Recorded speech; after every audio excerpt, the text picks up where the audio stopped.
गंगा के बहुत भ्रमण भी किए ना गंगा किनारे, तो कई लोग लिवा के उनको आए ऐसे ऐसे खोपड़ी की एकदम ऐसे ऐसे ऐसे वो जैसे प्रेत आ जाते ना। इसके बाद जब उन्होंने कहा कि आप डरे तो नहीं, उन्होंने कहा महाराज हम भूतेश्वर के चेला हैं, हमको तुम्हारी खोपड़ी हिलाने से डरे, इस मसान में सोते हैं और वही मस्त पड़े, हमें कोई भय थोड़ी है। अरे महादेव के चेला है कोई होता आप देखो जिन बच्चों ने ब्रह्मचर्य छीण नहीं किया है उनको देखो कैसे उछलते हैं, कैसे कूदते हैं, बिजली की तरह उनके शरीर में स्फूर्ति होती है, एक उन्मत्तता है, गाते हैं। क्यों? वो उन्माद पैदा कर रहा है ब्रह्मचर्य, आनंद का उन्माद। और जो ब्रह्मचर्य छीण किए होते मक्खी उड़ाए नहीं उड़ती। आगे देख लेना, खुद आप देख लेना, ब्रह्मचर्य में अपने आप एक उन्माद है। तो सच्चा ब्रह्मचर्य है हर विचलित होना हमारे जीवन में नहीं होना चाहिए। 1000 बार नाली में गिरेंगे फिर भी हम छाती ठोक के आगे बढ़ेंगे। ये मार्ग ऐसे थोड़ी है गिर गए, हल्ला मचाने वाला मार्ग नहीं। अब मैं सूक्ष्मता से देखता हूँ कहां से गिरा, क्यों गिरा, कौन सी ऐसी चूक हुई जो मुझे गिरा दिया। अच्छा हमें लगता है हमारा खान पान बिगड़ा, मुझे लगता है कि ऐसा मेरा चिंतन छूटा, नहीं छूटने देंगे, नहीं खाएंगे ऐसा, ऐसी वस्तु नहीं देखेंगे, फिर आगे बढ़ते। अगर फिर फिसलते हैं फिर हम सावधान हो, अंतिम समय तक हम यही लड़ाई भावना ही नष्ट करती है। और ऐसे कितने हैं, हम तो आश्चर्य की बात कहते हैं। अमेरिका में रह रहा है और 28 और 32-35 के बीच के दोनों हैं, वो कसम खा के वृंदावन में गए कि आजीवन दोनों ब्रह्मचर्य रहेंगे। हमारा उनका बच्चा होश में वृंदावन, बोले महाराज वचन देते हैं जीवन में कभी गलती नहीं हुई। अब बोलो सुंदरी पत्नी है, सुंदर शरीर है, खूब रुपए कमा रहे, ब्रह्मचर्य प्रणाम है। साधक होकर के भी गंदे आचरणों की वृत्ति बनी रहती, वो गृहस्थी होकर के भी संत की तरह रह रहे, प्रणाम है इससे सदगृहस्थ। देखो कोई अवस्था, बूढ़ा थोड़ी जवान है, कह रहा मैं ऐसी आकांक्षा करता हूं, तो ये नहीं कर रहा, ठाकुर जी से कराना चाहते। प्रणाम है बच्चा तुम्हारे भाव को। तो बांध लंगोटा बचा के इंद्री कभी न देखा पर नारी, जो काछ वाछ मन निश्चल राखे धनी धनी जननी तेरी रे। नरसिंह मेहता जी कहते हैं कि हमें पूरे आजीवन ये नियम रखना है कि पराई माता बहनों की तरफ हमारी गंदी दृष्टि ना हो।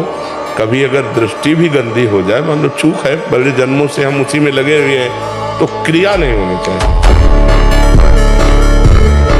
अरे ये जीवन निराश होने के लिए नहीं मिला, निराश को निराश करने के लिए मिला है। अविनाशी हो, निराशा भी निराश हो जाए उपाय करते करते तुम्हारे ऊपर, लेकिन तुम्हारे अंदर निराशा का प्रभाव नहीं, निराश खुद निराश होकर लौट जाए। जो चाहे कर सकता है, जो चाहे कर सकता है। ब्रह्मचर्य, नाम जप और अभ्यास कुछ भी कर सकते हो बच्चा, कुछ भी। मतलब हम जो कह रहे हैं समझो, तुम ब्रह्मा बन सकते हो, तुम देवराज इंद्र बन सकते हो, तुम नारायण बन सकते हो।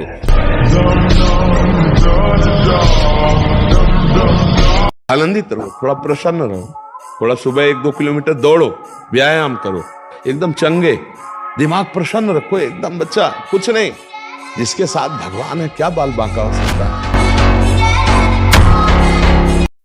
किसी भी स्त्री को नग्न देखने से तत्काल सारे पुण्य नष्ट हो जाते हैं, इसीलिए पर स्त्री गमन भारी निषेध है। अभ्यास गलत किया है, कोई भी देवता तुम्हें नहीं बचा सकता।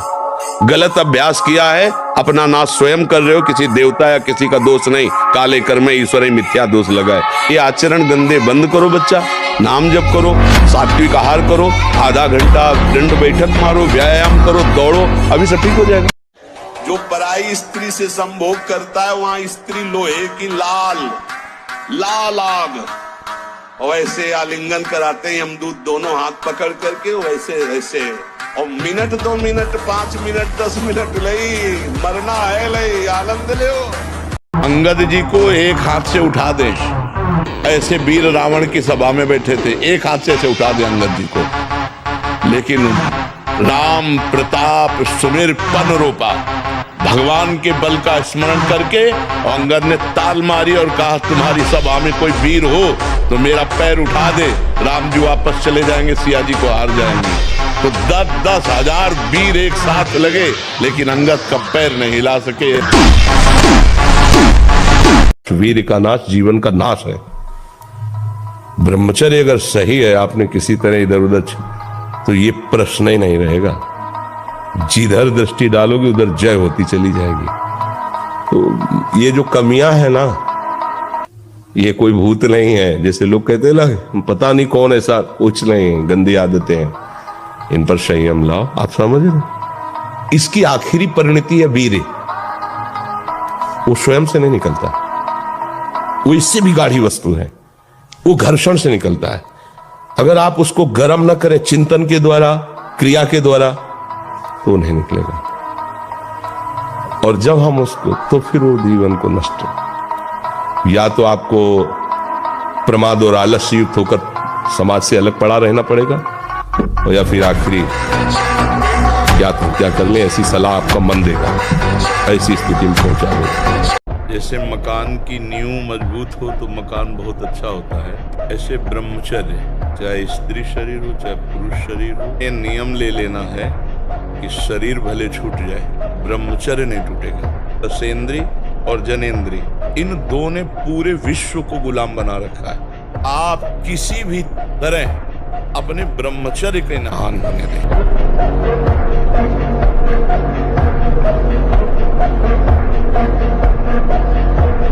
क्या ब्रह्मचारी की पहचान है? इतनी स्फूर्ति उसके अंदर होती है, जैसे आग में चलने वाला पूरा पैर नहीं रख पाएगा, अगला कदम रख देगा क्योंकि ताप लग रहा है, ऐसे उसकी स्फूर्ति होती है पैर में। उसकी आंखें एकाग्र रहती है।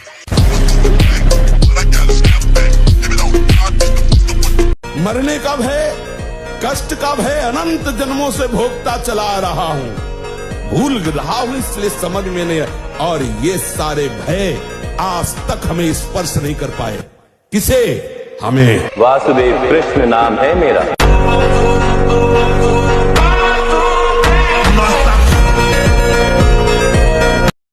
बोले प्रभु के बिना पत्ता नहीं हिलता, तो मैं जो पापाचरण व्यभिचार नीच काम करता हूं प्रभु कराते हैं, तो प्रभु की ही कृपा से अगर वो हो रहा है तो उनकी ही कृपा से नरक भी बना है।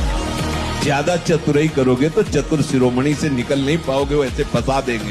डरना नहीं, झुकना नहीं, और किसी के भी धमकाने से आप कभी भी अपने निर्णय को नहीं बदलना, चाहे जितना कोई बड़ा हो, भगवान से बड़ा कोई नहीं। यदि ब्रह्मचर्य के साथ खिलवाड़ करोगे तो जीने लायक नहीं रहोगे। देख लो, ब्रह्मचर्य एक वो महान आशीर्वाद है भगवान का, एक अपार शीतलता, कोई भी रोग तुम्हें परास्त नहीं कर सकता, एक नवीन उत्साह, एक नवीन बल, तुम्हें कहीं झुकने नहीं देगा। सोचो, जिसके निकलने में तुम सुखानुभव करते हो, उसको रोकने में कितना महान सुख होगा। और राधा राधा राधा वल्लभ श्री अरविंद जप करने का भी प्रयास कर रहा हूँ, फिर भी अखंड ब्रह्मचर्य नहीं रह पा रहा। कृपया मार्गदर्शन करें कि अब अखंड ब्रह्मचर्य रहकर आपके द्वारा। अखंड ब्रह्मचर्य बहुत कठिन बात है, उसके लिए निरंतर सानिध्य चाहिए, प्रकट खान पान संयम आसन प्राणायाम व्यायाम। ये अंडा और मांस मछली आदि में जिनको ये भ्रम है कि इसमें शारीरिक शक्ति बढ़ती है, शरीर बल ज्यादा काम नहीं करता है। तुम जो नमक रोटी खाओगे और ब्रह्मचर्य की रक्षा करोगे, उससे बढ़कर कोई बल नहीं होता। ब्रह्मचर्य सबसे बड़ा महाबल होता है।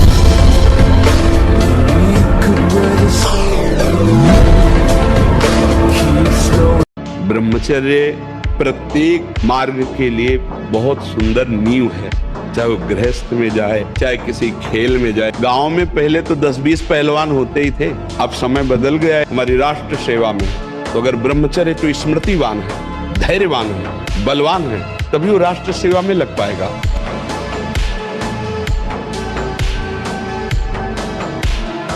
जो भोगी पुरुष होता पास से निकल जाए तो दुर्गंध निकलेगा, जो ब्रह्मचारी होगा तो उसके शरीर में सौरभ होगा, एक नूर उसके चेहरे पे झलकता है जो ब्रह्मचर्य को धारण करता है, एक नवीन आकर्षण, बालवत चेहरा, एक आकर्षण होता है पार्वती। और जिसका ब्रह्मचर्य पुष्ट होने लगता है उसके शरीर से सुगंध आने लगता है। अब महाकुआ साबुन लगा के ब्रह्मचारी, रजोगुण चढ़ेगा, काम भावना जागृत होगी, त्वचा स्वयं साफ रहेगी यदि आप तेल मालिश नहीं करते। तेल की जरूरत क्या है? ब्रह्मचर्य तो तेल की जरूरत है। सर्दी अब शुरू नहीं हुई हो, गीजर से स्नान शुरू, साधना हो रही। अगर आप शुद्ध ब्रह्मचर्य रहना चाहते, स्वप्न दोष से निपटना चाहते, तत्काल व्यायाम कीजिए 30 मिनट कम से कम। दंड है, बैठक है, और भी आसन है योगियों ने बताए हैं। और फिर 20 मिनट कम से कम प्राणायाम कीजिए, कपालभाति, अनुलोम विलोम आदि जो भी आप सीख पाए। और इसके बाद 30 मिनट तक कोई खान पान न कीजिए। प्राणायाम व्यायाम के 30 मिनट तक ना आप चाय पीजिए ना पानी। चाय तो बड़े बूढ़ों की बात है, आपका शरीर रोगी हो तो चाय की जरूरत क्या है। ब्रह्मचारी अपने आप में इतना चाय होता है कि उसे जरूरत ही नहीं दूसरे किसी गर्म पदार्थ पाने की। वीर पूरे शरीर के रक्त के साथ है, उसी से आपकी हड्डियां मजबूत होती हैं, उसी से आपका शरीर बलिष्ठ होता है, उसी से आपके मन को पवित्र विचारों में चलने की सामर्थ्य मिलती है। ये जो कहते हैं ना कि हम नहीं चल पा रहे हैं, हम भजन नहीं कर पा रहे हैं, आप कमी को पहचानिए। शरीर के भीतर जो मनोवाह नाम की एक नाड़ी है, ये मंथन कार्य करती है। जे ही आप कामाशक्त हुए चिंतन किए तो पूरे शरीर से, जैसे दही के मंथन से वो घृत निकाल ले, वैसे ये मनोवाह नाड़ी काम करती है। जिसको ब्रह्मचर्य धारण करना है, ध्यान देकर सुनिए। सबसे पहला कार्य उसकी दिनचर्या में, चाहे बच्चा हो, चाहे जवान हो, या जो कोई भी हो, प्रातः 4 बजे बिल्कुल जग जाना चाहिए। और जो 8-10 बजे तक सोता है, वो कोई भी हो, ब्रह्मचारी रह ही नहीं सकता, ब्रह्मचर्य रह ही नहीं सकता। वो स्वप्न दोष का शिकार होगा, वो नाना प्रकार की कुचेष्टाओं का शिकार होगा पक्का। क्योंकि बुद्धि को सत्य प्रकाश की तरफ प्रेरित करने वाले भगवान भुवन भास्कर हैं। वो पधार रहे हो, आप सो रहे हो सैया पे, आपकी आयु, श्री, कीर्ति, बल सब नष्ट होगा।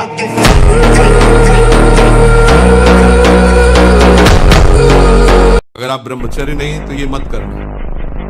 इसकी क्षमता केवल ब्रह्मचारी की है। इसे त्राटक क्रिया कहते हैं। इससे मन बहुत जल्दी वश में होता है और ऐसा एकाग्र पुरुष जो संकल्प करेगा वही हो जाएगा।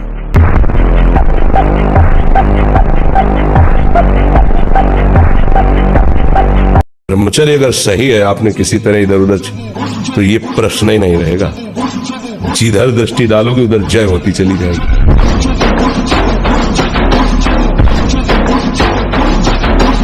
एक भूसे में बैठ जाए, सात्विक ब्रह्मचारी हो, सात्विक भोजन करता हो, और एक भूसा कस के मार दे तो मुंह बगाड़ देंगे। जो भैंसा और बकरा खाते हैं ना, मुंह बगाड़ देंगे। उनमें ताकत नहीं। ब्रह्मचर्य की ताकत, तपस्या की ताकत, सात्विकता की ताकत बहुत बड़ी। आप देखो, जिन बच्चों ने ब्रह्मचर्य छीण नहीं किया है, उनको देखो कैसे उछलते हैं, कैसे कूदते हैं, बिजली की तरह उनके शरीर में स्फूर्ति होती है, एक उन्मत्तता है, गाते हैं। क्यों? वो उन्माद पैदा कर रहा है ब्रह्मचर्य, आनंद का उन्माद। और जो ब्रह्मचर्य छीण किए होते, मक्खी उड़ाए नहीं होती।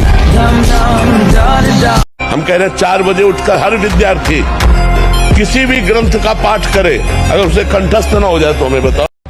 मौज से जियो, मस्ती से जियो, सिंह की तरह दहाड़ के जियो, एक गीदड़ों की तरह जीना छोड़ो। हे रोना धोना, ये दुख वो, ये तब तक बना रहेगा जब तक तुम भगवान से नहीं जुड़ते। और भगवान से जुड़े तो ताल ठोक कर माया को परास्त कर दोगे और निकल जाओगे इस माया से। कायरता के लिए तो कहीं आदेश नहीं किया गया।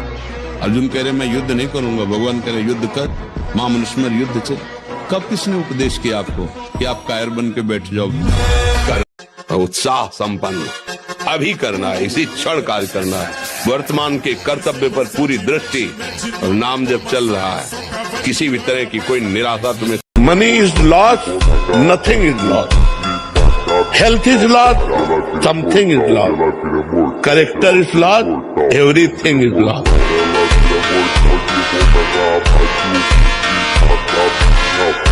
साधक तू केवल अकेला, पूरा विश्व तेरे खिलाफ है, फिर भी तुझे अपने कदम नहीं रोकने। हजारों के बीच में तो भी अकेले हो, अकेले हैं तो अकेले हैं ही। यहाँ जिसको साथी बनाओगे तुम्हारे चिंतन को चुराएगा, परास्त करेगा, तुम्हें उठाएगा नहीं, उठाएगा तो केवल हरि गुरु। किसी भी जीव की हिंसा करने से कोई देवी देवता प्रसन्न नहीं होते। हम उनको देवी देवता ही नहीं मानते जो दूसरों की हत्या से प्रसन्न होते हैं। सामर्थ्य दी गई है दूसरों को सुख पहुंचाने के लिए। जितने भी देवी देवता हैं, ये सब जगत का मंगल करने के लिए हैं। तो फिर पूरे विश्व में कोई टेंशन युक्त होना ही नहीं चाहिए, क्योंकि सब मौज में लगे। जीवों की हत्या करके उनका मांस खाना, मदिरा पीना, व्यभिचार करना, नए नए व्यभिचार करना, तो सबको मस्त होना चाहिए। अगर हमको ये दिखाई दे कि तुम्हारी बात सत्य है तो हम सुने। सब टेंशन में है, कोई भी प्रभु को साक्षी करके बोले कि भजन के बिना किसी का हृदय शांत हो गया है, तो मुझे एक भी व्यक्ति विश्व में नहीं महापुरुषों ने देखा है अपनी दिव्य दृष्टि से।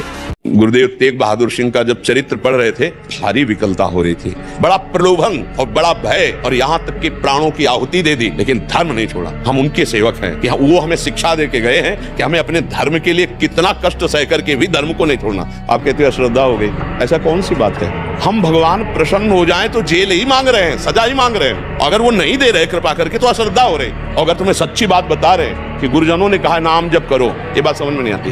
कह रहे हैं कि तुम्हें कुछ नहीं देना, 10 मिनट केवल नाम जपना शुरू करो, एक दिन परम सुखी हो जाओगे। अब ये बात कैसे समझ आएगी? जो सतमार्ग को नहीं जानते ना, तो फिर ऐसे ही नाटक में फंस जाते हैं या नाटक करने लगते हैं। हर प्रश्न का उत्तर नाम है। अगर नाम तुम्हारे जीवन में नहीं तो तुम अधूरे हो। अगर व्यायाम नहीं है और आसन नहीं है और दिनचर्या ठीक नहीं, आहार ठीक नहीं, तो भूल जाए कि कोई ब्रह्मचर्य नैष्ठिक 10-20 दिन वो बात अलग है। नैष्ठिक ब्रह्मचर्य के लिए आप जो उसके विरोधी भाव है, जैसे मोबाइल है, उसे गंदी बातें देखोगे, कभी ब्रह्मचर्य नहीं रह सकते। जैसे गंदे मित्रों का संग करोगे, कभी ब्रह्मचर्य नहीं रह सकते। जैसे आप गंदी चिंतन अंदर करोगे तो आप भले क्रिया न करो, लेकिन आप ब्रह्मचर्य नहीं रह सकते। किसी की भी बड़ाई सुनने पर हृदय में एक जलन होती है, और वो जलन निंदा करा देती है। वो जलन होती वही है जहां अपने में श्रेष्ठता का भाव होता है। और ये छोटी मोटी बात रही है। कंचन कामिनी कीर्ति पर विजय प्राप्त किए हुए फिर भी इससे नहीं विजय प्राप्त कर पाए। कंचन तजना सहज है, सहज तिया का नहीं। मान बड़ाई, ईर्ष्या, मत्सरता, दुर्लभ तजना, मेरे से आगे निकला जा रहा। बड़ी विचित्र भगवान की माया है, बड़ी विचित्र है। जो तुम्हारे आगे हाथ जोड़ रहे, तुम्हें प्रणाम कर रहे हैं और आज तुम्हें भगवान कह रहे हैं, वही तुम्हारा उपहास करेंगे, वही तुम्हें नीचा दिखा देंगे। इसलिए ये अनुभव की सीख, भगवान के सिवा तुम्हारा कोई नहीं है जो तुम्हारा हित करे।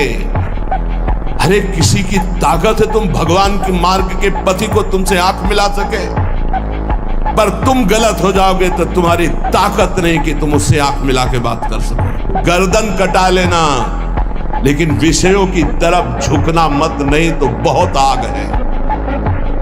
देखो आप थोड़ी देर ब्रह्मचर्य लेकर के देखो, आपके नेत्रों में चमक आ जाएगी। आपके हृदय में बिना कुछ किए एक आनंद की लहर सी दौड़ती रहेगी। अगर 1 वर्ष ठीक ब्रह्मचर्य रह जाए तो इतना आनंद उसको अनुभव होने लगेगा, देखेगा नहीं सिन्नार की खेलों की तरफ। नींद कम हो जाती है, आसनों पर जितनी देर चाहो आराम से बैठ सकते हो। कोई भी रोग हो वो अपना पूरा प्रभाव नहीं डाल सकता, क्योंकि आपके अंदर ब्रह्म शक्ति विराजमान। जिसको तुम खिलवाड़ समझते हो, वो खिलवाड़ नहीं, तुम्हारी जीवनी शक्ति है। संयम से ब्रह्मचर्य से रहो तो ना उतनी घी में ताकत है, ना दूध में ताकत है, ना किसी भी पदार्थ में ताकत जो तुम्हारे ब्रह्मचर्य में ताकत है। शारीरिक बल भी, आध्यात्मिक बल भी, दिव्य भाव, दिव्य स्मृति, हर अंग में विशेष स्फूर्ति, आवेश आ जाए तो कुछ भी कर सकता है, वो सारा कुछ ब्रह्मचर्य में। अगर आप 5 वर्ष ब्रह्मचर्य रहे केवल इसलिए कि जो हमारी संतान हो वो बहुत देशभक्त, हरिभक्त, बलवान, विद्वान, ज्ञानवान हो, और आप नियम से दोनों भजन करो, और 5 वर्ष बाद गर्भाधान करके संतान उत्पत्ति के शास्त्र सिद्धांत अगर वो महापुरुष न पैदा हो तो बताना। ये जो लोग कहते हैं ना कि अरे बाबा लोग सब कहते हैं, देख लेना तुम्हारे पुरखा पानी पा जाएंगे, अगर बादाम ज्यादा खाओगे तो लीवर खराब हो जाएगा, देखो कुछ दिन बाद देख लेना। ब्रह्म अगर अभी संयम से चलो, अभी उठ जाओ। न संयम है, न नियम है, न धर्म है, न भजन है, बस वही व्यभिचार, वही खान पान गंदा, वही सोच गंदी, तो वो फिर निकलते चले जा रहे। उनके जो दैवी संपदा है वो सब निकलती चली जा रही, आसुरी संपदा बढ़ती चली जा रही। 6-6 घंटे पद्मासनों पर बैठे, हिले बिना हिले डुले, भीषण कष्ट हुआ पर उसे शांत, तो सुषुम्ना नाड़ी खुली, वीर ऊर्ध्वगामी में प्राणायाम के द्वारा प्राणों का संयम, शरीर को व्यायाम के द्वारा स्वस्थ, आसनों के द्वारा वश में कर लेना, आहार के द्वारा पवित्र बुद्धि करना, इंद्रिय भोगों का दृश्य, श्रवण, संभोग, इनसे दूर रहना, इंद्रिया पवित्र, तब जाके वीर ऊर्ध्वगामी होता है। उसे कहते हैं अखंड ब्रह्मचारी। जिस मोहिनी रूप को देख करके भगवान शंकर भी विचलित हो गए, उसी मोहिनी को यह जानने पर कि हमारे प्रीतम प्रभु श्री हरि है, कोई भी देवता विचलित नहीं हुआ। आप जरा देख लीजिए, अगर हम श्री कृष्ण चरणों के अनुरागी हैं, श्री कृष्ण चरणों का आश्रय लिया, माना विषयी है, माना कामी है, लेकिन एक दिन उस ऊंचाई को आप छू लेंगे, आप खुद बोलेंगे अब कछु नाथ न चाहिए। देख लेना। आहार ठीक हो, भजन साधन से चिंतन आप अपना ठीक कीजिए और संकल्प दृढ़ निश्चय के द्वारा उन अशुभ क्रियाओं को दूर कीजिए। जो अशुभ क्रियाएं आप करते रहें तो आप सुधर जाएंगे, नहीं तो देखो कुछ दिनों बाद ऐसा होने लगेगा, आप देखना आपकी विचार शक्ति लुप्त हो जाएगी। आपके अंदर बिना किसी कारण के शंका बनी रहेगी, भय बना रहेगा, घबराहट बनी रहेगी, हर व्यक्ति से बात करने में चिड़चिड़ापन आए, मतलब कितनी तरह की परेशानियां आ जाएंगी।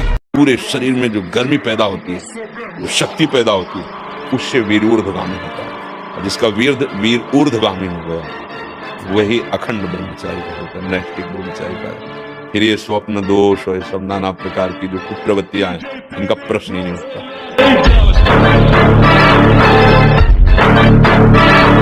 सच्ची कहते हैं तुमसे, सच्ची। हर कष्ट को तुम रौंद सकते हो, हर कष्ट को सह सकते हो।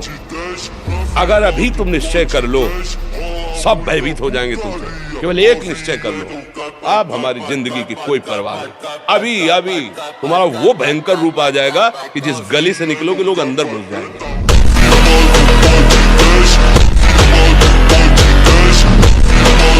भगवान ने काम पर विजय प्राप्त करने के लिए यही बात बताई, वैराग्य और अभ्यास के द्वारा भगवान। जानबूझ करके अपने शरीर को अधीन नहीं करना चाहिए। सुविधाओं की अधीनता, तुम भोगता नहीं, सुविधाएं तुम्हें भोग रही हैं। जितना तुम सुविधा भोगी बन जाओगे उतना तुम कमजोर हो जाओगे। सीधे प्रकृति का वारस रहो, तुम महात्मा सुदृढ़ बलवान हो जाओगे। तुम्हारे आगे समर्थ शब्द लग जाएगा। जो प्रकृति के और विकारों के वेगों को सीधे सहता है उसे महात्मा। जैसी भी परिस्थिति हो डट के लड़ना सीखो। ये कायरता जो बैठ गई ना अंदर, यही नष्ट की है। और जो कष्ट आवे बाहरी आंतरिक, उसे सहना सीखो। क्या हे, अपने हृदय को कोमल मत कर। मोह मदिरा का पान करके पूरे जीवन को नष्ट करा देने वाली ये माया अपने आकर्षण में बांधकर तुम्हारा मानव देह नष्ट कर देगी। मत करना कोमल हृदय, वज्र के समान कठोर हृदय कर ले। राग का त्याग कर। जो है उनकी परवाह नहीं, जो चले गए उनकी चिंता नहीं, बिल्कुल धर्म पूर्वक ईश्वर भाव से मुक्त हो जाओ। वर्तमान में हम कोई पाप ना करें, वर्तमान में जो कार्य करें वो धर्म पूर्वक करें और नाम जप करें, तो आप जो बड़ा बनना चाहते हो सबसे बड़े बन जाओ। जिसके पीछे भगवान डोले, जहां मेरा भक्त चरण रखे वहां रखूं मैं हाथ, और पीछे पीछे मैं चलूं कभी न छाड़ूं साथ। एक बार भगवत ऋषिक जी महाराज अपने गुरुदेव के चरणों में बैठ के निवेदन किया कि जैसी आपकी आज्ञा, ठीक अक्षरशः वैसे ही वैराग्य से रह रहे, फिर भी काम वेदना सता रहे। वो बोले करवा ले आए। बोले देखो इसमें तेल तो नहीं है। बोले नहीं। पानी भरा, थोड़ी देर रखा, तेल आ गया। बोले जानते हो इसमें तेल क्यों आ गया? क्योंकि इसमें तेल रखा गया था। बोले अब देखना। और उस करवे को ढेर सारी आग थी, उसी आग में रख दिया। 10-15 मिनट रखने के बाद फिर निकाला। बोले अब पानी रखो। पानी रखा, तेल नहीं आया। बोले समझ गए, अभी तुम्हारे तप में कमी है, और तप करो, भस्म हो जाएगा ये। कुछ समय तक व्यवहार करके देखिए ब्रह्मचर्य का, फिर आपको खुद पता चलेगा कि कितना आनंद प्रदान करता है ब्रह्मचर्य। जिस सभा में भगवान की निंदा हो, भगवान के नाम की निंदा, उठकर खड़ा होकर विरोध करके चल देना चाहिए। ये जब मर के जाएंगे तो एक बार राम के लिए भारी पड़ेगा यमराज को निर्णय करने की। सिया राम जी का नाम गुण, जितना तुम सीताराम नाम गान करोगे और सीताराम जी का चरित्र सुनाओगे, हनुमान जी महाराज उतना ही आपके अधीन होते चले जाएंगे, प्रसन्न होते चले जाएंगे।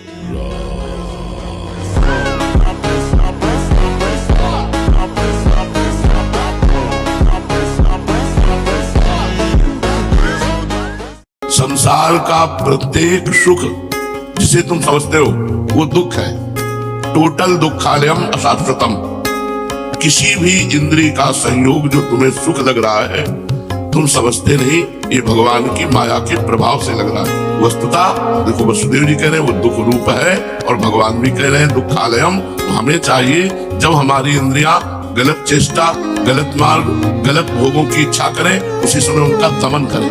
मन अजेय है, अगर इस अजेय को जीतना है तो अजित का आश्रय ले लो, तभी आप अजेय हो सकते हो। कितना देखो, जैसे हमारे हृदय में काम वेदना है, तो काम को जब तक आश्रय नहीं होगा तब तक तुम्हें बात नहीं कर सकता। ध्यान रखना, काम को अष्ट मैत्रियों में से किसी एक मैत्रियों का भी आश्रय करे। आश्रय को समझ रहे, मुझे बहुत जोर की भूख लगी है, लेकिन भोजन की कोई व्यवस्था नहीं है, तो थोड़ी देर भूख हमें सताएगी भी शाम को। और अगर उसको है कि 3 किलोमीटर में अमुक घर के पास जाने पर हमें मिल जाएगा, तो हमको यहाँ से 3 किलोमीटर दौड़ा दे।